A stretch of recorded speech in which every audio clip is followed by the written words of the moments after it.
Halo guys, welcome back with me, Lazy Miao. So kali ini kita akan berada dalam segmen Mirror, because you don't know what's in front of you. Oke, di dalam segmen Mirror kali ini aku akan ngebahas tentang psikopat wanita terkejam di dunia. Kira-kira siapa ya? Yaps, bener banget, seperti yang udah melegenda, psikopat wanita terkejam jatuh pada jeng jeng jeng, Elizabeth Bathory. Tanpa berbasa-basi, langsung aja kita bahas dari awal. Nah, siapa sih Elizabeth Bathory itu sebenarnya? Elizabeth Bathory ini dikenal sebagai pembunuh berantai dalam sejarah Hungaria dan Slovakia. Ia diingat sebagai wanita berdarah Kachtis. Kachtis itu adalah kastil yang digunakan untuk tempat tinggal Elizabeth Bathory sendiri. Ia dan 4 pembantunya dituduh menyiksa dan membunuh sekurang-kurangnya 650 wanita muda. Wow, banyak banget. Elizabeth Bathory ini lahir pada tanggal 7 Agustus 1560 dan meninggal pada 21 Agustus 1614 di umurnya yang mencapai 54 tahun. Elizabeth Bathory ini merupakan countess atau semacam pangeran wanita kayak gitu di Hungaria dari keluarga Bathory. Yap, bener banget, Elizabeth Bathory ini berarti seorang bangsawan di Eropa. Oke, aku mau jelasin dulu apa itu countess. Jadi gelar kebangsawanan di Eropa itu ada yang diperuntukkan untuk wanita, ada yang diperuntukkan untuk laki-laki. Gelar bangsawan yang diperuntukkan untuk wanita itu salah satunya menyandang akhiran S. Nah, yang countess tadi termasuk di gelar bangsawan untuk wanita, tapi ada juga beberapa gelar bangsawan untuk wanita yang tidak menyandang akhiran S, kayak Queen. Ada juga gelar kebangsawan untuk pria yang menyandang akhiran S, yaitu Marquess. Sekarang kita bercerita tentang keluarganya. Elizabeth Bathory ini lahir dari pasangan Baron George VI Bathory dan Baroness Anna Bathory yang merupakan salah satu keluarga paling kaya di Hungaria saat itu. Orang tuanya Elizabeth Bathory ini melakukan perkawinan sedara atau incest pada era abad ke-16. Incest ini umum banget dilakukan untuk menjaga kemurnian darah kebangsawanan saat itu. Keluarga besarnya orang-orang terpandang, guys. Bahkan pamannya Stefan saat itu pernah menjadi Raja Polandia. Namun ternyata dibalik kepopularitasan dan kekayaan keluarga Bathory ini ternyata menyimpan sisi gelapnya tersendiri, guys. Katanya sih pamannya dari Elizabeth ini adalah orang yang menganut paganisme dan satanisme. Sementara seorang sepupunya mempunyai kelainan jiwa dan gemar melakukan kejahatan seksual. Masa kecil Elizabeth ini tidak banyak untuk digali, guys ya. Kan aku udah jelasin tadi orang tuanya Elizabeth ini incest. Nah, dampak negatif dari incest tersendiri adalah mewariskan keturunan yang cacat. Sedari kecil Elizabeth ini suka mengalami kejang-kejang seperti yang sering disebut epilepsi. Kerusakan syaraf yang terjadi setelah kejang-kejang itu menimbulkan efek depresi jangka panjang dan kemarahan yang meledak-ledak pada diri Elizabeth. Elizabeth Bathory ini diketahui juga mengidap bipolar atau perubahan mood yang sangat ekstrim, guys. Dari sikap yang gembira bisa tiba-tiba langsung menjadi sedih kayak gitu atau marah-marah. Nah, akibatnya Elizabeth Bathory ini tumbuh menjadi seorang wanita yang egosentris, narcissistic personality disorder, angkuh dan sibuk dengan kecantikannya sendiri, guys.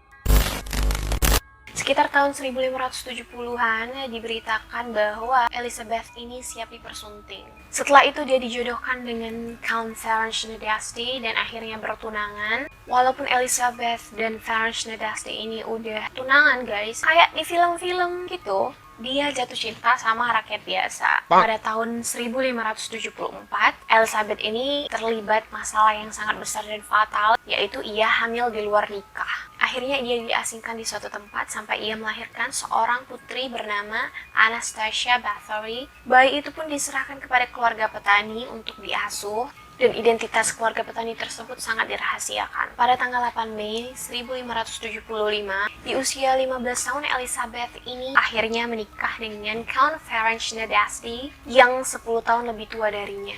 Karena suaminya berasal dari bangsawan kasta yang lebih rendah dari Elizabeth, maka Count Ferenc Nadasdy menyandang nama belakang Bathory, sedangkan Elizabeth tetap menyandang nama keluarganya di belakang. Kedua pasangan tersebut tinggal di sebuah kastil yang bernama Istana Catchties. Suaminya Elizabeth ini dikenal sebagai kesatria yang pemberani dan juga sangat kejam. Nah, udah tuh, bersatulah dua pasangan yang sangat kejam dan brutal. Konon setelah peperangan, si Ferenc Nadasdy ini pernah menghadiahkan istrinya Chandramata yang berupa cakar besi yang disematkan di pergelangan tangannya, yang berfungsi untuk merobek, mencakar, menusuk, dan memotong objek yang diinginkannya. Ngeri banget. Kagak ada apa ya hadiah yang lebih romantis, bang?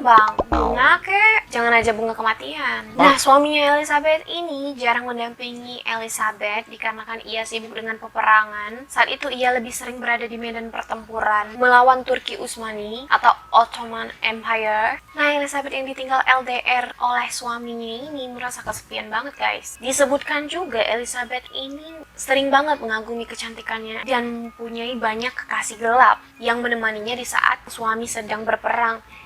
Buset, ditinggal peperangan malah selingkuh. Elizabeth ini bahkan sempat melarikan diri dengan kekasih gelapnya, namun akhirnya kembali lagi ke pelukan sang suami. Inachal, kabur-kabur. Tapi hal tersebut tidak mengurangi ketagihan Elizabeth akan kepuasan seksual. Nah, bahkan Elizabeth ini disebutkan bahwa dia ini adalah seorang biseksual dengan melakukan hubungan lesbian dengan bibinya, yaitu Countess Clara Bathory. Clara Bathory ini sangat terkenal dengan keahliannya dalam mencambuk. Ia juga memiliki kebiasaan ganjil seperti sadomasokis, yaitu kelainan seksual yang kalau dia disakiti atau menyakiti pasangannya, dia akan mencapai kepuasan, guys. Serem banget. Karena sering ditinggal suami di medan peperangan, Elizabeth ini melahirkan anak pertamanya setelah 10 tahun pernikahan pada tahun 1585. Bathory ini melahirkan 5 anak, 2-nya meninggal saat masih bayi, tetapi 2 putri dan 1 putranya selamat. Nah, walaupun Elizabeth ini dikenal sebagai wanita yang kejam dan sadis, namun ia adalah seorang umi yang baik hati, guys. Ya, kayak umi-umi seperti pada umumnya, guys ya.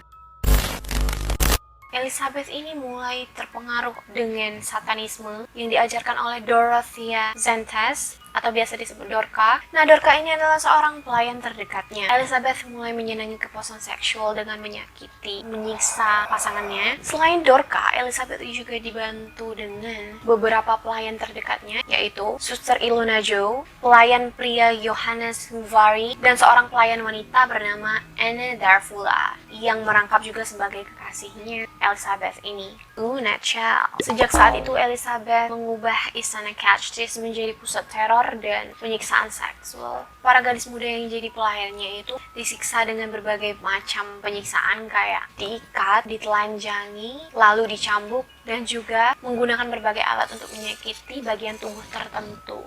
Tahun 1600, suaminya Elizabeth, Ferenc Nadasdy ini meninggal dunia. Nah, sejak saat itu Elizabeth makin bebas melakukan kejahatannya. Tidak sungkan-sungkan ia juga menjahit mulut pekerja yang dianggapnya banyak bicara, memukuli mereka hingga berdarah jika mereka melawan, menelanjangi lalu meletakkan logam panas membara di kulit pekerja kasar. Para pelayan yang dicurigainya mencuri akan diikat di pohon dengan ditelanjangi dan dibiarkan berhari-hari sampai mati membeku.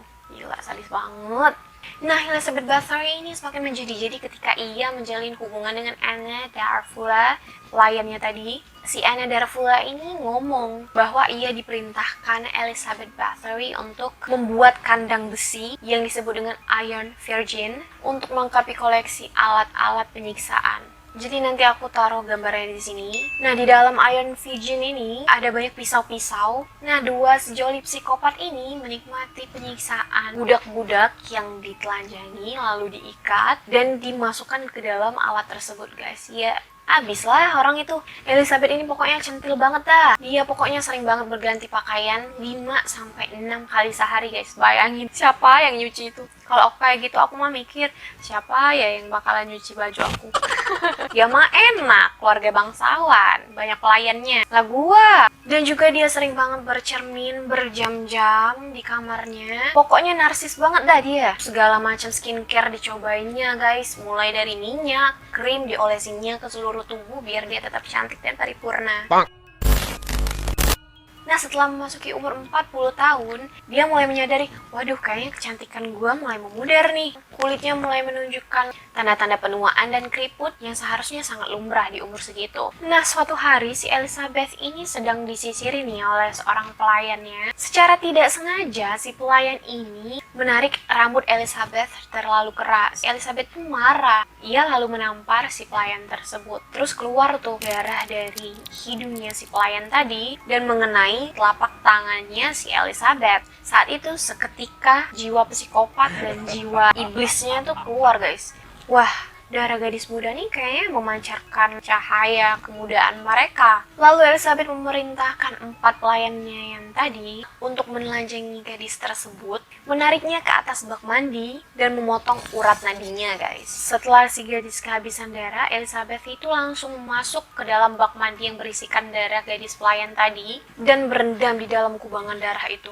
Saat itu dia menemukan rahasia awet muda. Ya, menurutnya kalau dia mandi di darah-darah gadis muda, dia bakalan tetap awet muda. Nah, ritual ini dilakukannya secara bertahun-tahun, guys. Ketika semua pelayan di istananya itu habis, sudah mati semua, guys. Elizabeth mulai merekrut gadis-gadis desa di sekitarnya untuk dijadikan pelayan. Nasib mereka semuanya sama, urat nadinya dipotong, terus ditaruh di bak mandi. Setelah darahnya habis, Elizabeth langsung mandi ke dalam bak. Seringkali Elizabeth ini sambil mandi darah nih, dia menyaksikan korban-korbannya itu kehabisan darah, sekarat kayak gitu. Terus sesekali Elizabeth ini meminum darah dari gadis muda yang jadi korbannya, dan ia mendapatkan apa yang dia sebut sebagai inner beauty.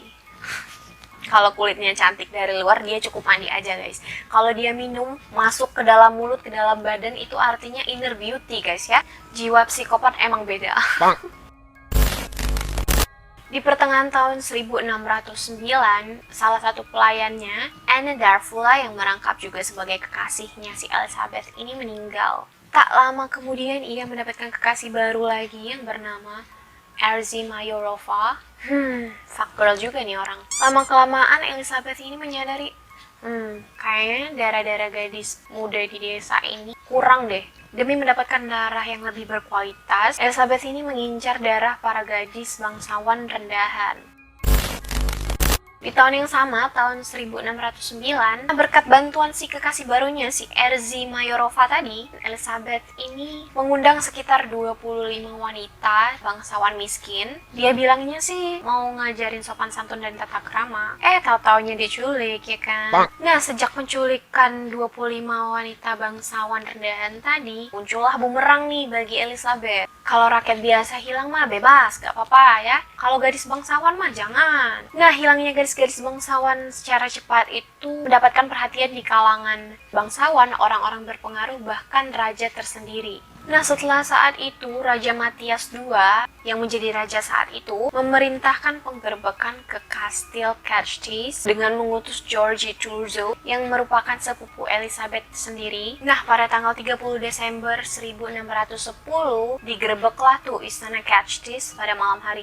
Cailah, ada video penggerbekannya nggak tuh? Nah, saat mereka menggerebek nih istana Catchtis ini, betapa terkejutnya lah mereka melihat pemandangan yang sangat wow di istana itu. Mereka menemukan mayat seorang gadis yang pucat kehabisan darah di atas meja makan. Seorang lainnya ditemukan masih hidup namun sekarat, yang diikat di sebuah tiang dengan kedua urat nadinya yang udah disayat-sayat. Di bagian penjara ditemukan belasan gadis yang sedang ditahan dan siap untuk dibunuh.